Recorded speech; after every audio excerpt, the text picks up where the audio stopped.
كنت قاعدة في اوضتي متغاظة جدا، لأن جوزي قاعد وسايبني مقموصة 3 ساعات. ما جاش حتى يصالحني. كنت متضايقة أوي، ومن كتر إن أنا متضايقة قمت وقتها غيرت هدومي ولبست فستان قصير وجميل أوي، وشغلت ساعتها أغاني بصوت عالي، وفضلت أرقص وقتها. ولكن برضه ما سألش فيا، وعشان كده بعدها ب10 دقايق طلعت برا على طول، وكنت لسه برقص قدامه. مع أول حركة اتصدمت جدا من اللي شفته، لأني وقتها شفت جوزي مرمى على الأرض، وكان شكله غريب جدا. قربت منه وقلت له: يا حبيبي، انت ايه اللي جرالك بس؟ وقتها كان بارد جدا ومش بيتحرك. قربت منه وفضلت احركه، ولقيت وقتها التليفون بتاعه شغال. مسكت التليفون عشان اتصل، ولكن المصيبة بقى ان شفت كارثة على التليفون بتاعه. شفت كارثة كبيرة جدا، وده لما شفت اختي وهي بتستحمى. ايوه، شايفاها بالفيديو. وساعتها صرخت مرة واحدة. ولكن الغريبة في اللي حصل وقتها واللي حصل بعد كده غير حياتي كلها وقلبها تماما. اسمي إسراء، وسن 32 سنة، وأكتر حاجة مقتنعة بيها في الحياة إن عمر الخير ما بيروح أبدا. ولكن حكايتي قلبت لي كل أفكاري. والحكاية بدأت من اليوم اللي كنت قاعدة فيه مع صاحبتي، وساعتها قلت لها: لأ، أنا طبعا مش هسلف حد. أنا ما صدقت إن أنا قبضت الجمعية، ولا أقولك خلاص يا فريدة أنا هساعدك يعني في المبلغ اللي ناقص علشان تعملي العملية. على الرغم ان انا شايفاكي زي القمر يا بت، وايه يعني مناخيرك كبيرة شوية، مش مشكلة. ولكن عملية التجميل دي ممكن تبقى غلط عليكي. لقيتها بتقولي: لا، انا لازم اعمل العملية دي. بقولك خطيبي هيطفش مني، ما بيحبنيش، وبيقولي يا ماما مناخير كبيرة، وبيقولي انا هسيبك لو ما عملتيش العملية. قلت له: خلاص قطعتي قلبي، انا بجد مش هتوني عليا اسيبك كده. خلاص حاضر، انا هروح البيت دلوقتي وهجيب لك جزء من الفلوس بتاعه الجمعيه بتاعتي، بس انتي امان عليكي تسددها لي، لاني انتي عارفه بقى مش هقدر اجمع المبلغ ده مره تانية. لقيتها بتقولي: حاضر. واتفقت انا وصاحبتي، وساعتها مشيت فعلا في طريق البيت. ولكن وانا ماشيه تليفوني وقتها رن، ولقيت وقتها زياد. فتحت عليه وقلت له: عايز مني ايه؟ مش انت برضه عملت لي بلوك من كل مكان، وبعد ما كنت وعدني بالخطوبة ما رضيتش تيجي؟ اما انت طلعت معفن قوي. طب كنت اعمل بالفلوس اللي انا لسه مديها لك. اديتك 10,000 جنيه، انت المفروض تديهم لي الاول وبعدين خلي عندك دم. لقيته بيقول لي: ايه ده؟ اديني بس فرصة للكلام، ده انت وحشتيني جدا. وانا بصراحة لفيت وما لقيتش احسن منك. انت عارفة ان انا بحبك، وبلوك ايه بس ده اللي هيفرقنا؟ ده انت ما فرقتيش عقلي، طول الليل والنهار بفكر فيكي. قلت له: انت توكسيك وبتضحك عليا، انت بس بتستغل ان انا بحبك. هو انت عايز مني ايه؟ حرام عليك. طب فلوسي واخدتها، وكفايه ان انا مديونه لحد دلوقتي بالفلوس دي، وانت ضحكت عليا وعملت لي بلوك. لقيته بيقول لي: خلاص، البلوك هشيله وهجيلك ونتقابل ونقعد نتكلم مع بعض، وهصالحك وهقول لك كل اللي انت عايزاه. ده غير ان انا اصلا كمان عايز ميعاد من باباكي علشان نتجوز انا وانتي. انتي متعرفيش انتي وحشتيني قد ايه. بجد لما اشوفك لازم نتكلم كتير. وقتها فرحت قوي انا بقفل السكه بعد ما اخدت منه ميعاد انه هيقعد معايا واخيرا نتكلم. ده كان وحشني جدا. كنت مبسوطه قوي وفرحانه، وحاسه ان عمل الخير اللي انا كنت هعمله واسلف صاحبتي هو السبب في فرحتي دي. وساعتها بعد لما خلصت روحت على البيت، ولكني اول لما دخلت اتفاجئت ان في عريس وامه قاعده بتتكلم. عريس لاختي يعني. قاعدين هما كلهم، ماما واختي والعريس وامه، وبيتفقوا كمان. دول كمان كانوا بيقروا الفاتحه. واستغربت جدا ان انا معرفش ومحدش اداني خبر. ولكني وقتها سلمت على الناس بسرعه، وبعدها مشيت على جوه. دخلت على الاوضه وانا متغاظه جدا. امي واختي كل حاجه بيخبوها عليا. ازاي اختي يجيلها عريس وانا في نفس البيت ومعرفش ومحدش يقولي؟ كانت فاكراني ان انا غيرانه منها، وانا اصلا مش حاطاها في دماغي خالص، ولا في دماغي الكلام ده. وقفت شويه وانا زهقانه، وبعدها رحت ناحيه الدولاب علشان اجيب الفلوس لصاحبتي. ولكن الغريبه بقى لما طلعت الفلوس لقيت بس 1000 جنيه. من المبلغ اللي كان 10,000 جنيه. وقتها لطمت على وشي، وساعتها ما كنتش عارفة أعمل إيه. الدموع نازلة مني، وكنت مصدومة وقتها. الفلوس بتاعتي راحت فين؟ ومين اللي أخدها من هنا؟ ما كنتش عارفة أتكلم عشان الناس اللي كانت قاعدة برا، ولكن سمعت ماما وأختي بيزغرطوا، وكانوا فرحانين جدا ولا سألوا فيا. وفضلت شوية في الأوضة لحد لما الناس دي مشيت، وبعدها صرخت وقلت الحقيني يا ماما. وفضلت أصرخ لحد لما ماما وأختي دخلت، ولقيتها بتقولي مالك بتصرخي كده ليه يا إسراء؟ وقلت لها فلوس بتاعتي، 10,000 جنيه بتوعي اللي كنت أقبضهم من الجمعية كانوا هنا في الدولاب، وأنا مش لاقية غير 1001. إيه الفلوس راحت فين يا ماما؟ لقيتها بتقولي أنا عايزاكي تهدي، وقربت مني كده بطريقة غريبة، ولقيتها بتقولي انت عارفة أنا بحبك قد إيه يا إسراء، وعارفة إن انت جدعة جدا وأحسن عيل أنا خلفته، أحسن من أخوكي وأختك. قلت لها أنا مش فاهمة حاجة، في إيه يا ماما؟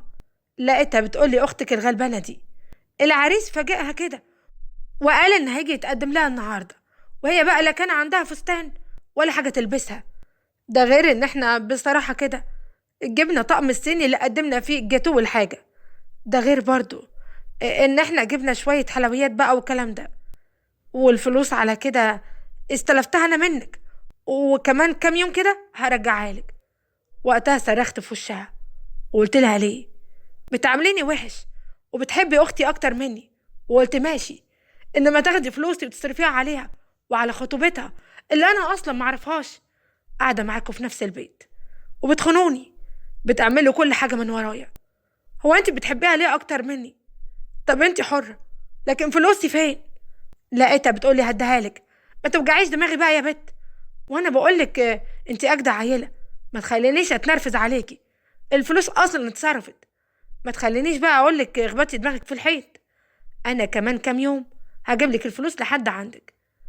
وقتها ماما وجعت قلبي جدا لما حسيت انها مش خايفه عليا ولا على زعلي، وحبت تقهرني زي ما بتقهرني كل مره. كانت فرحانه باختي وعمالين يزغرطوا في الاوضه التانية، وانا بقى كنت هطق لحد لما لقيت زياد بيتصل بيا علشان اروح الميعاد بتاعه. ولاني وقتها كنت مخنوقه جدا فعلا نزلت قبله، وساعتها قلت ان دي الحاجه اللي هتخفف عني. ولكن لقيته بيقولي انا حصل لي مشاكل كبيره جدا، بنت كده بصراحه ضحكت عليا. لقيتها بتقولي انها عندها ورث كبير، اراضي وعقارات وحاجات كتيره قوي، ولكن طلبت مني ان انا اجر لها شقه تقعد فيها مؤقتا عقبال لما تاخد الحاجه بتاعتها والورث يعني، وبعدين هتديني فلوسي وكمان تصرف عليا وهتديني مبلغ كبير علشان يعني وقفت جنبها. لكن البنت بقى طلعت كدابة ونصابة ونصبت عليا وفي الاخر هربت. قلت له هو انت عايز مني ايه؟ هو انت جايبني تحكي لي على خيبتك؟ هو انت كمان خونتني وسبتني ولعبت بيا، وجاي دلوقتي تحكي لي على المصيبة دي؟ انا مالي، هات فلوسي وابعد عني. لقيته بيقول استني بس، هو انت مش عارفه ان انا رجعت لك لاني بحبك؟ ولا انت مش مصدقاني بقى؟ بقول لك بحبك. قلت له انت كذاب ونصاب، انت وحش قوي، وانا وحشه ان انا كلمتك، لان واحد زيك انت ما يستاهلش ان انا اضيع عليه وقتي واحبك واكلمك، لان انت انسان مش كويس. وبعدين ابعد عني بقى وسيبني في حالي. لقيته وقتها مسكني من دراعي وشدني، ولقيته بيقول لي هو انت مجنونه ولا ايه؟ عايزاني اسيبك بجد؟ انا مش هسيبك لان انا بحبك. وعلى فكره بقى انت بعتلي صور كتيره قوي على التليفون بتاعي، وانا بقى هنشرها وهركب عليها صور لناس عريانه علشان تلمي نفسك وتسمعي كلامي. وقتها قلت له هو انت بتهددني؟ هو انت اتجننت؟ لقيت وقتها ضربني بالقلم، وفي ثانيه واحده بس لقيت واحد ضربه نفس القلم، ولقيته زقه وقال له ابعد عنها، مالك ومالها انت؟ ازاي بتتعامل معاها كده؟ هو انت اتجننت؟ وساعتها قال لي هو ده جوزك؟ قلت له لا، ده مش جوزي ولا اعرفه، ده واحد ضحك عليا واخد مني فلوس وطلع نصاب ومش عايز يديها لي. لقيته وقتها فضل يضرب فيه علشان يجيب الفلوس. والغريبة بقى ان زياد ده طلع حوالي 5,000 جنيه من جيبه، وساعتها قال لي خدي الفلوس دي وبعدي عني. اخدت منه الفلوس وكنت مبسوطة جدا ان انا رجعت جزء من حقي، وخليت الراجل ده يمشيه، وساعتها قلت له ربنا يكبر خاطرك، زي ما وقفت جنبي وساعدتني على الرغم ان انت ما تعرفنيش. ربنا يسترها معاك دنيا واخره، وانا مبسوطه جدا. ربنا يكرمك في حياتك. ولكن في الوقت ده وقبل ما امشي لقيت وقتها سعيد الجرسون بيقول لي مالك، ايه اللي حصل بس؟ انا سمعت ان في الكاميرات في خناقه. انت الخناقه معاك انت؟ ايه بس يا استاذه اسراء اللي حصل لك؟ وقتها قلت له خلاص، الراجل الطيب ده ساعدني. ومشيت بعدها من المكان اللي انا كنت متعوده اصلا اقعد فيه، واتهنت جدا وانا قاعده قدام الناس. المهم ان انا مشيت، واضطريت وقتها ان انا اكلم صاحبتي واديتها 4000 من الخمسة اللي كانوا معايا، وما قدرتش حتى احكي لها على اللي حصل لاني وقتها كنت تعبانه ومهمومه جدا. ولقيتها بتقولي مالك، فيكي ايه بس ما تتكلمي؟ قلت لها صدقيني مش قادره اتكلم، انا اتخذلت من اقرب الناس اللي حواليا. ولكن ساعتها هي صممت ان انا احكي لها. بدات احكي لها واحنا ماشيين، ولقيتها بتقولي ولا تزعلي، ربنا هيعوضك عن كل ده. صدقيني اكيد الدنيا في يوم هتضحكلك، اصبري انت بس وان شاء الله ربنا هيكرمك. انت طيبه. قلت له عمرك يا اسراء، وانا كل الخير اللي شفته منك ده عمري ما هنساهولك.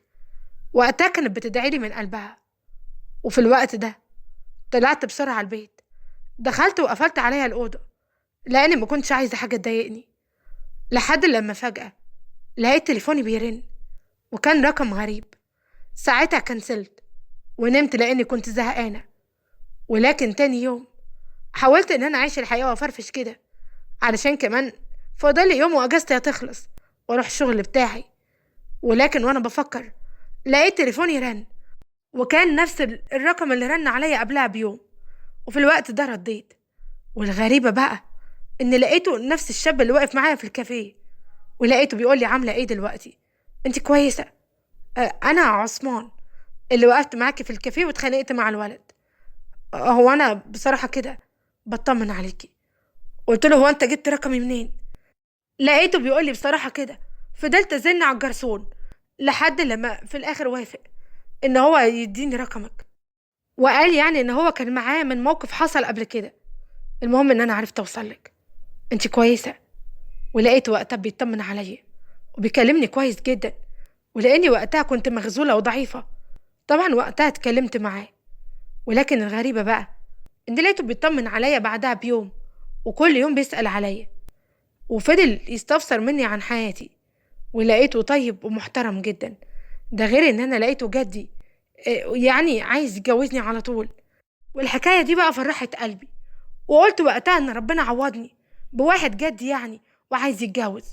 وساعتها طبعا اخدت ميعاد من ماما، وهو طلع كويس قوي وريحها في كل حاجه، وقال ان هو جاهز.